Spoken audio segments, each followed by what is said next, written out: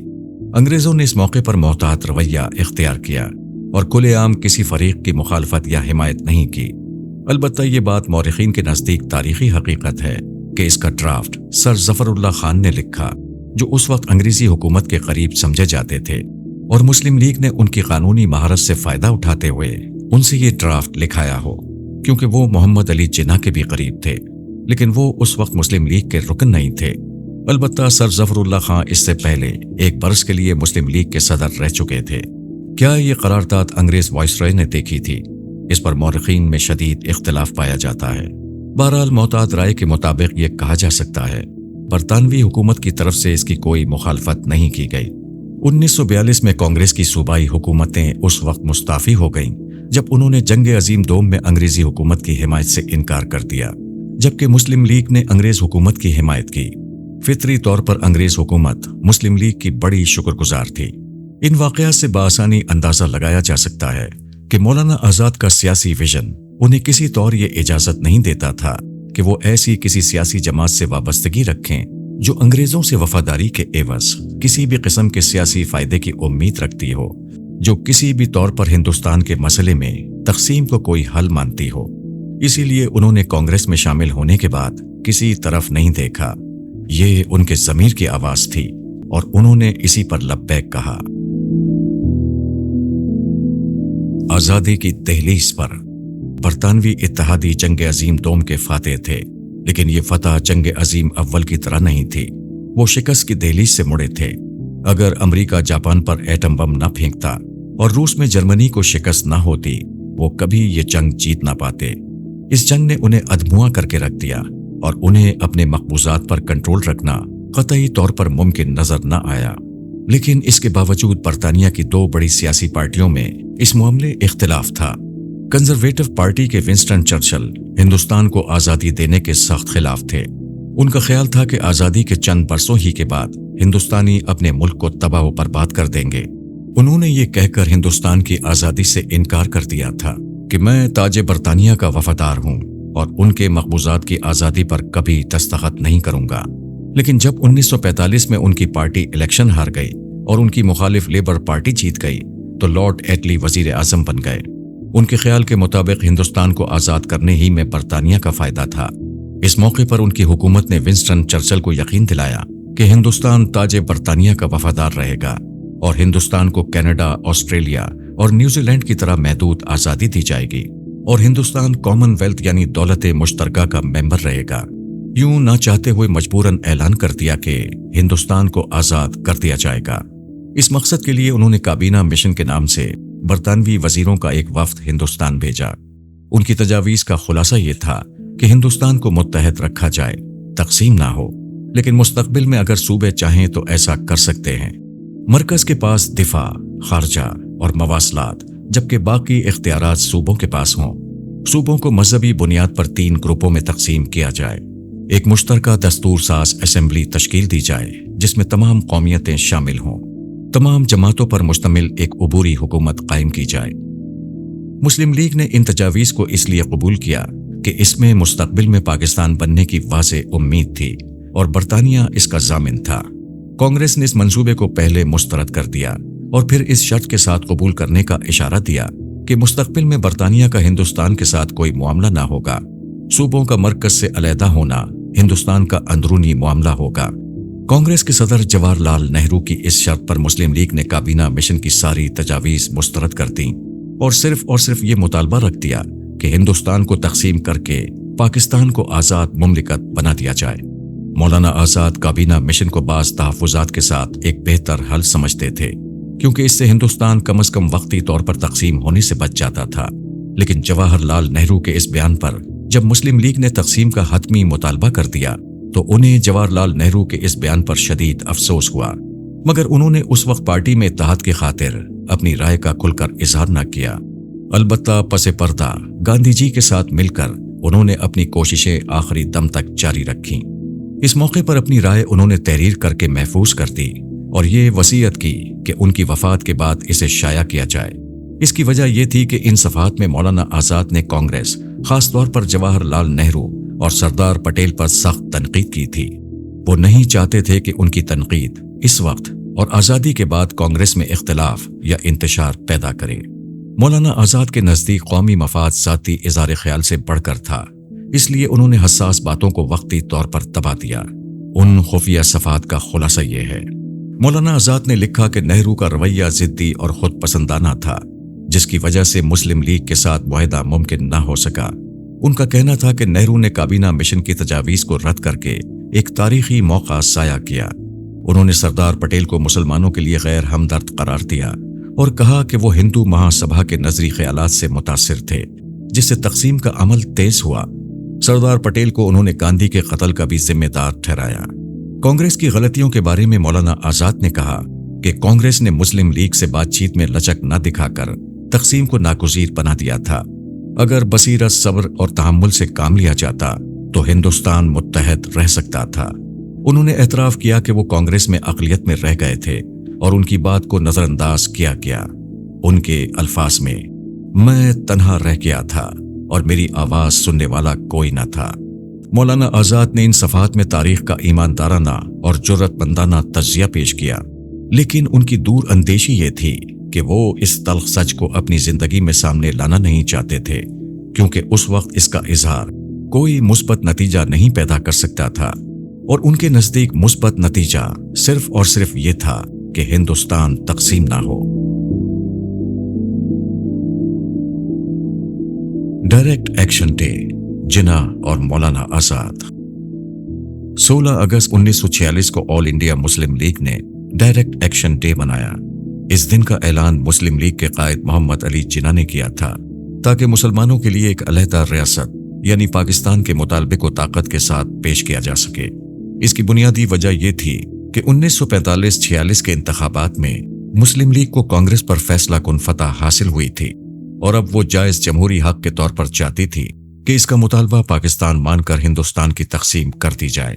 لیکن برطانوی حکومت نے کابینہ مشن پلان پیش کر دیا جس میں ہندوستان کو متحد رکھنے کی کوشش کی گئی تھی۔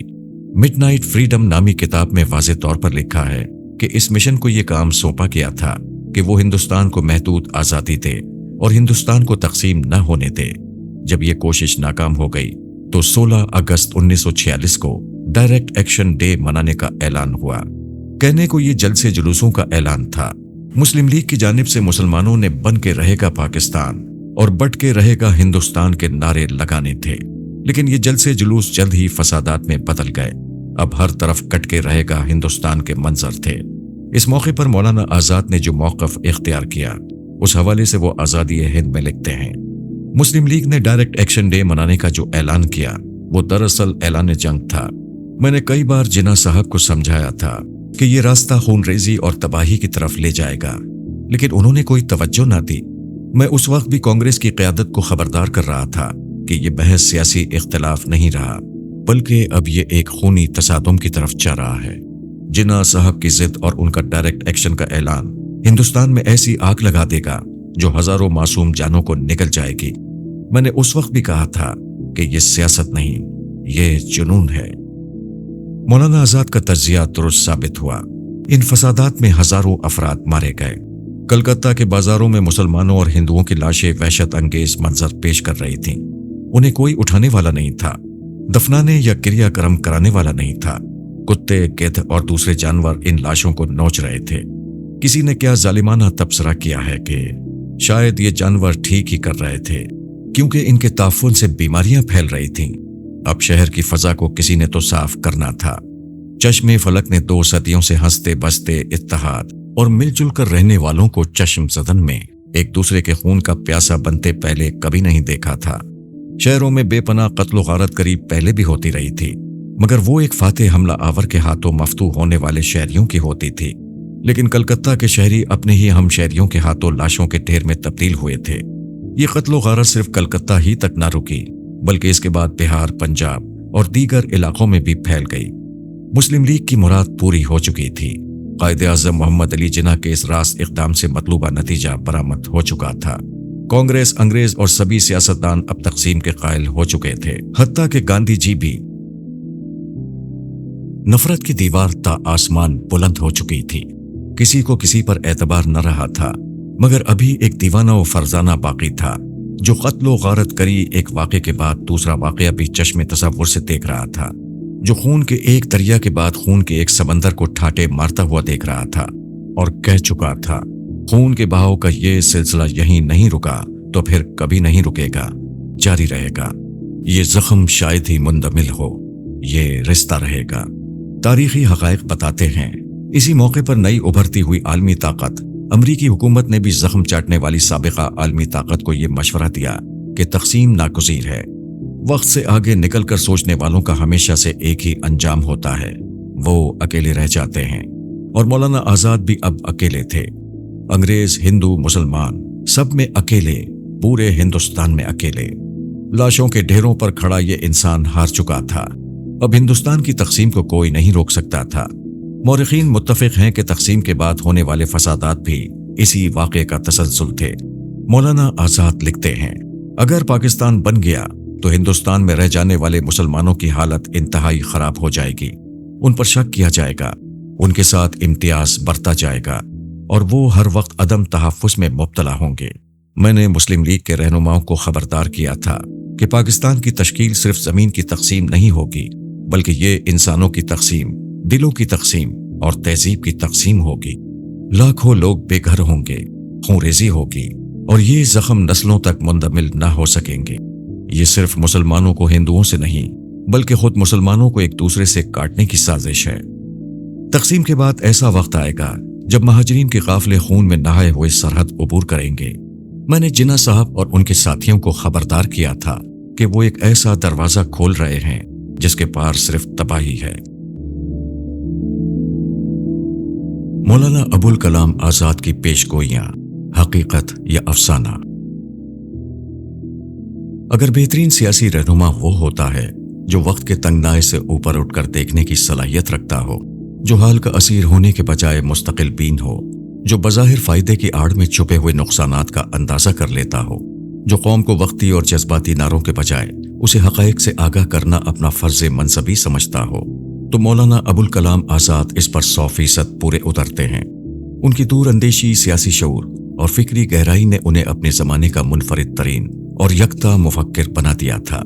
قیام پاکستان سے قبل انہوں نے جو خدشات ظاہر کیے وہ باتزاں حرف بحرف سچ ثابت ہوئے۔ ان کو باقاعدہ پیشین گوئی کی صورت میں سب سے پہلے شورش کاشمیری منظر عام پر لائے، مگر ان کے حوالے سے شکوک بھی پیدا ہوئے کہ شاید یہ باتیں انہوں نے مولانا کی وفات کے بعد ان سے منسوب کر دی ہیں۔ اس الزام کی تحقیق کرنے سے پہلے ان پیشین گوئیوں کو بیان کیا جاتا ہے۔ جب مولانا ابوالکلام آزاد نے 1946 میں لاہور میں مشہور صحافی شورش کاشمیری کو ایک طویل انٹرویو دیا تو ان کے لب و لہجے میں وہی درد، وہی فہم اور وہی دور اندیشی تھی جو ان کی پوری زندگی کا نچوڑ رہی۔ اس گفتگو میں مولانا نے چند ایسی باتیں کی جو وقت گزرنے کے ساتھ پیش گوئی کی صورت اختیار کر گئیں اور تاریخ نے انہیں سچ کر دکھایا۔ اصل میں یہ کوئی پیشین گوئی نہیں تھی، صرف اندازے یا سیاسی تبصرے نہیں تھے، بلکہ گہرے مطالعے، تجربے اور حقائق کا فراست کے ساتھ اطلاق تھا، جس سے کچھ ناگزیر نتائج نکلتے تھے۔ 1. قیادت کا بحران اور فوجی حکومتوں کی پیشین گوئی۔ انہوں نے کہا کہ اگر ہندوستان تقسیم ہوا تو پاکستان کے ابتدائی سال خوش فہمی اور جوش کے ہوں گے، لیکن پھر وہاں قیادت کا بحران پیدا ہوگا۔ انہوں نے یہ بھی کہا کہ جو لوگ قیادت کے منصب پر فائز ہوں گے ان کی اکثریت اہل نہ ہوگی اور پاکستان رفتہ رفتہ ایک ایسی ریاست بن جائے گا جہاں فوجی حکمران سیاست پر غالب آ جائیں گے۔ فوج کی مداخلت صرف عارضی نہیں ہوگی بلکہ یہ ریاستی نظام کا ایک مستقل جزو بن جائے گی۔ 2. مشرقی پاکستان کی علیحدگی کی پیش گوئی۔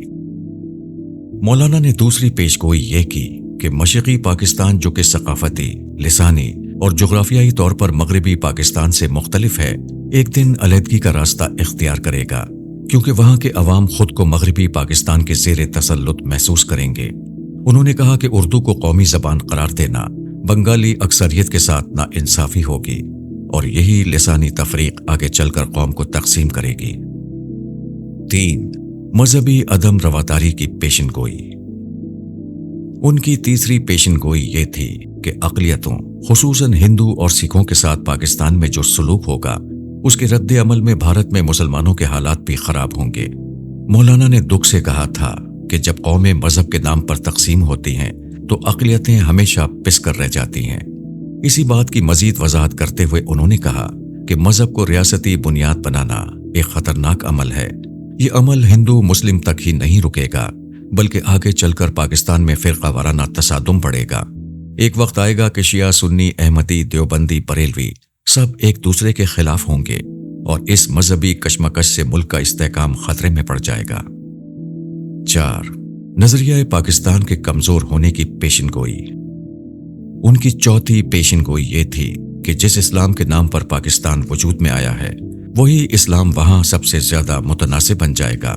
علماء کی اجارت داری بڑھے گی اور اسلام سیاسی ہتھیار بن کر رہ جائے گا، جس سے عام آدمی اور اسلام کے روحانی پیغام کے درمیان فاصلہ پیدا ہوگا۔ 5. مسئلہ کشمیر کے بارے میں پیشن گوئی۔ مولانا نے تقسیم کے بعد کشمیر کے متنازع الحاق کے بارے میں بھی یہ کہا تھا، یہ مسئلہ ایک ناسور بن جائے گا۔ ہندوستان اور پاکستان کے تعلقات اس کی بنیاد پر دہائیوں تک بگڑتے رہیں گے اور اس جھگڑے کا کوئی آسان حل ممکن نہیں ہوگا، کیونکہ یہ مسئلہ انا اور سیاست کا مسئلہ بن جائے گا۔ 6. ہندوستان کے مسلمانوں کی بتدریج بدحالی اور کمزور حیثیت کی پیشن گوئی۔ انہوں نے پاکستان کے مسلمان ہی کے بارے میں نہیں بلکہ ہندوستان کے بارے میں بھی کہا کہ تقسیم کے بعد بھارت میں مسلمانوں کو آزمائشوں سے گزرنا ہوگا، ان کی تعداد کم ہو جائے گی، ہندوستان کی اکثریت انہیں شک کی نگاہ سے دیکھے گی، ان کی ملک سے وفاداری پر شک کیا جائے گا۔ 7. پاکستان کے عالمی طاقتوں کا اعلی کار بننے کی پیشن گوئی۔ انہوں نے یہ پیشن گوئی بھی کی کہ ملک قرضوں کے بوجھ تلے دب جائے گا اور عالمی طاقتیں یہاں پر اپنی مرضی مسلط کریں گی اور پاکستان پراکسی وار کی آماج کا بن جائے گا۔ حقیقت تو یہ ہے، مولانا آزاد نے اپنی کتاب آزادی ہند میں جو کچھ لکھا ہے اس میں یہی نہیں بلکہ اس سے بڑھ کر دیگر پیشن گوئیاں بھی موجود ہیں۔ اب ہم ان کی تحریروں سے یہ سارے اقتباسات پیش کرتے ہیں۔ سب سے پہلے پاکستان کی قیادت کے بارے میں ان کا تجزیہ دیکھتے ہیں۔ پاکستان مسلم لیگ کی تخلیق تھا، چنانچہ فطری طور پر نئی ریاست میں جماعت مسلم لیگ نے غالب اقتدار کی حیثیت اختیار کر لی۔ میں پہلے ہی بیان کر چکا ہوں کہ کس طرح کانگریس کی مخالفت کے لیے مسلم لیگ کی بنیاد رکھی گئی تھی۔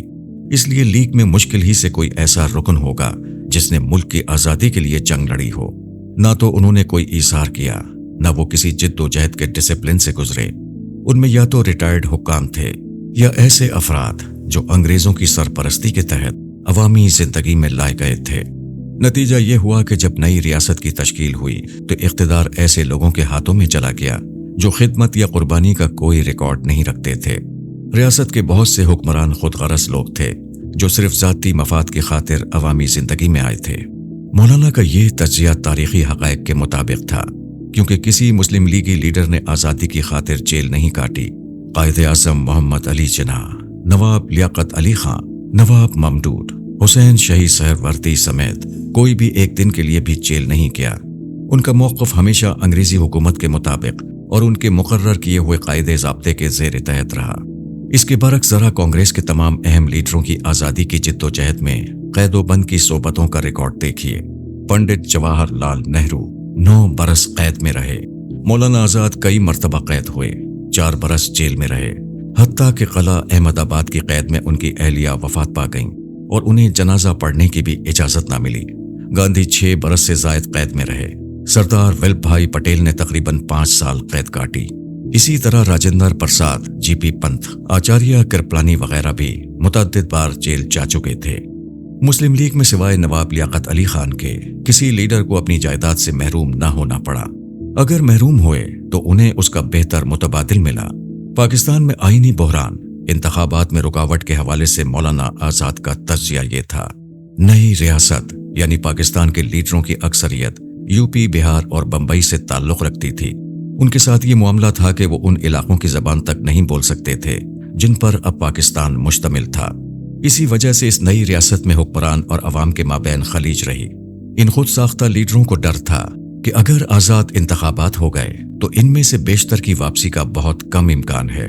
ان کا مقصد اس لیے یہ تھا کہ جب تک ممکن ہو سکے انتخابات ملتوی کرا دیے جائیں۔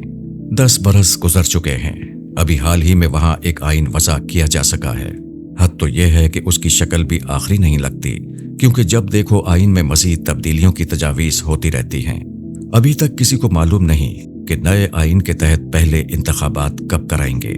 ایک دوسری جگہ انہوں نے ان الفاظ میں یہ پیشن گوئی کی، ایسا محسوس ہوتا ہے کہ پاکستان میں اقتدار بالآخر فوجی طاقت کے ہاتھ میں چلا جائے گا۔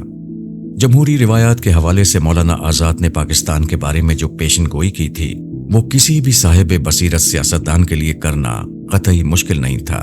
کانگریس کی جمہوری روایات اور مسلم لیگ کی جمہوری روایات کا کوئی مقابلہ ہی نہ تھا۔ یہ بات ایک معلوم حقیقت تھی۔ مسلم لیگ میں ووٹنگ کے بجائے عہدیداران کو ہمیشہ بس مقرر کیا جاتا تھا۔ قائد اعظم محمد علی جناح گول میز کانفرنس کے بعد سیاست سے علیحدہ ہو گئے تھے۔ انہیں لیاقت علی خان اور علامہ محمد اقبال نے خطوط لکھ کر ہندوستان آ کر مسلم لیگ کی قیادت سنبھالنے کی درخواست کی۔ انہوں نے یہ گارنٹی مانگی کہ انہیں پورے اختیارات دیے جائیں گے۔ یہ واضح اشارہ تھا کہ انہیں صدر بنایا جائے۔ چنانچہ وہ 1931 سے 1947 تک مسلم لیگ کے صدر رہے۔ البتہ انہیں ہر سال رسمی طور پر پارٹی کا صدر منتخب کیا جاتا تھا۔ یہ بات بھی یقیناً درست تھی کہ اس عرصے کے دوران میں مسلم لیگ میں ان کے مقابلے کا کوئی لیڈر ہی موجود نہ تھا، اس لیے مقابلے کی اصلاً ضرورت ہی پیش نہ آئی۔ اس کے مقابلے میں کانگریس میں زوردار انتخابات ہوتے تھے، ایک سے بڑھ کر ایک شخصیات موجود تھیں۔ اس حوالے سے مولانا آزاد جانتے تھے کہ مسلم لیگ میں جمہوری روایات بہت کمزور تھیں، اور اس کو خیال رکھ کر مولانا آزاد نے پاکستان کے لیے اہل قیادت کے بحران کی پیشن گوئی کی تھی۔ مشرقی پاکستان کی علیحدگی کے حوالے سے انہوں نے واشگاف الفاظ میں لکھا، مسٹر جناح اور ان کے مقلدوں نے سمجھا ہی نہیں کہ جغرافیہ ان کے خلاف تھا۔ ہندوستانی مسلمان اس طریقے سے بکھرے ہوئے تھے کہ ایک مربوط علاقے میں علیحدہ ریاست کی تشکیل ناممکن تھی۔ مسلم اکثریت علاقے شمال مغرب اور شمال مشرق میں تھے۔ ان دونوں علاقوں میں طبعی اعتبار سے کوئی نقطہ اتصال نہیں ہے، یعنی درمیان میں موجود سمندر کی طرف اشارہ ہے۔ ان دونوں علاقوں کے لوگ سوائے مذہب کے ہر معاملے میں ایک دوسرے سے یکسر مختلف ہیں۔ یہ کہنا لوگوں کے ساتھ سب سے بڑا فریب ہے کہ مذہب ان علاقوں کو متحد کر سکتا ہے جو جغرافیائی، اقتصادی، لسانی اور ثقافتی اعتبار سے مختلف ہوں۔ یہ صحیح ہے کہ اسلام یعنی اسلامی حکومت ایک ایسا معاشرہ قائم کرنا چاہتا تھا جو نسلی، لسانی، اقتصادی اور سیاسی حدود دونوں سے بالا تر ہو۔ مگر تاریخ نے بہرحال یہ ثابت کر دیا ہے کہ شروع کی چند دہائیوں کے بعد زیادہ سے زیادہ پہلی صدی کے بعد مسلمان تمام ممالک کو صرف اسلام کی بنیاد پر متحد نہیں کر سکے۔ یہ تھی ماضی کی حالت اور یہی حالت آج بھی ہے۔ کوئی امید نہیں کر سکتا کہ مشرقی پاکستان اپنے تمام اختلافات کو درست کر لیں گے اور ایک قوم بن جائیں گے، یہاں تک کہ مغربی پاکستان کے اندر سندھ، پنجاب اور سرحد کے تینوں صوبے اندرونی بے آہنگی رکھتے ہیں اور اپنا الگ مقصد اور مفادات کے لیے کام کر رہے ہیں۔ مذہبی عدم رواداری کے حوالے سے انہوں نے واضح الفاظ میں کہا تھا، مسلمانوں نے جن بنیادوں پر پاکستان کا مطالبہ کیا ہے وہ مذہبی منافرت کو فروغ دیں گے جو ان کے اپنے معاشرے میں زہر گھول دے گی۔ کشمیر کے حوالے سے بھی مولانا آزاد کے کئی تبصرے ملتے ہیں۔ ایک معروف حوالہ ان کی 1946-47 کی گفتگو سے ملتا ہے جو انہوں نے شری پرکاش، پہلے گورنر جموں کشمیر سے کی تھی۔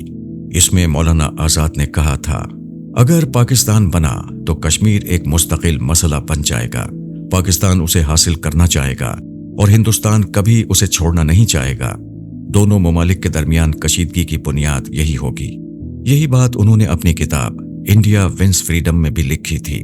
ہندوستانی مسلمانوں کی بدحالی اور کمزور سیاسی پوزیشن کے حوالے سے انہوں نے بہت تواتر سے یہ بات کہی تھی، بلکہ یہ کہنا بیجا نہ ہوگا کہ تقسیم کی مخالفت ان کی یہ دلیل ہمیشہ سر فہرست رہی۔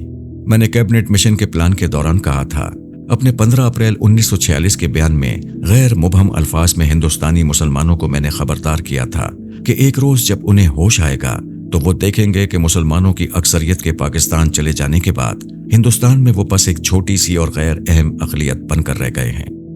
پاکستان کی تخلیق کا واحد نتیجہ بر صغیر کے مسلمانوں کی کمزور پوزیشن کو کم کرنا تھا۔ 4.5 کروڑ مسلمان جو ہندوستان ہی میں رہے وہ کمزور ہو گئے ہیں۔ بیرونی قرضوں اور عالمی طاقتوں کی پراکسی وار کے حوالے سے بھی مولانا کے یہ تجزیے ان کی کتب میں موجود ہیں۔ وہ لکھتے ہیں، میں دل کی گہرائیوں سے محسوس کرتا ہوں کہ پاکستان کا قیام ایک عارضی واقعہ ہے۔ یہ ملک ایک دن اپنے ہی وزن تلے دب جائے گا۔ وہ معاشی طور پر مغربی طاقتوں کے قرضوں اور امداد پر انحصار کرے گا اور ان طاقتوں کی خواہشات کے مطابق اپنی پالیسیاں ترتیب دے گا۔ یوں وہ ایک پراکسی اسٹیٹ بن جائے گا جو دوسروں کی جنگ لڑے گا۔ اس کے شہری حقیقی آزادی سے محروم ہوں گے اور داخلی خلفشار اس کی بنیادوں کو کھوکھلا کر دے گا۔ چنانچہ یہ بالکل بیجا اور جھوٹا الزام ہے کہ شورش کاشمیری نے یہ پیشگوئیاں کھڑ کر مولانا آزاد سے منسوب کی ہیں۔ ان میں ہر بات وہ پہلے ہی کسی نہ کسی فورم اور شکل میں کہہ چکے تھے اور اسی لیے وہ تقسیم کے اس قدر شدید مخالف تھے۔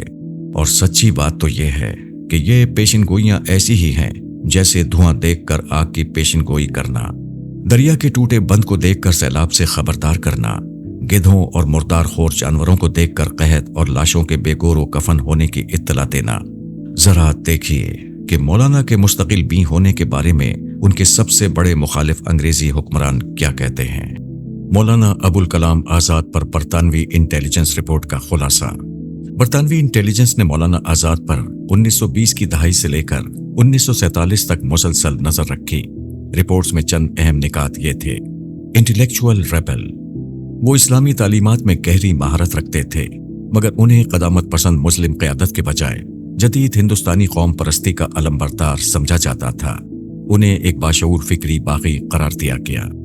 ڈینجرس یونیفائر، آزاد کو مسلمانوں اور ہندوؤں کے درمیان خطرناک اتحاد پیدا کرنے والا تصور کیا جاتا تھا۔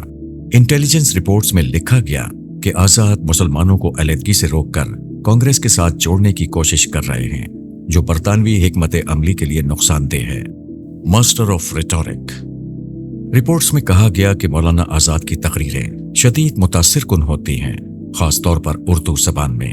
ان کا طرز بیان عوام کو نہ صرف جوش دلاتا ہے بلکہ شعور بھی دیتا ہے جس سے انگریز حکمرانی کی مخالفت پڑتی ہے۔ آزاد is one of the few leaders whose commitment to a united India is unshakable۔ ترجمہ: آزاد ان چند رہنماؤں میں سے ہیں جن کی متحدہ ہندوستان سے وابستگی اٹل ہے۔ برطانوی مورخین اور رہنماؤں کے تاثرات۔ ریجنالڈ کیپلن، آزاد کی ذہانت ہر گفتگو میں نمایاں ہوتی ہے۔ ان کی علمیت ان کی قوم پرستی کو بے مثال طاقت فراہم کرتی ہے۔ سر اسٹیفورڈ کرپس،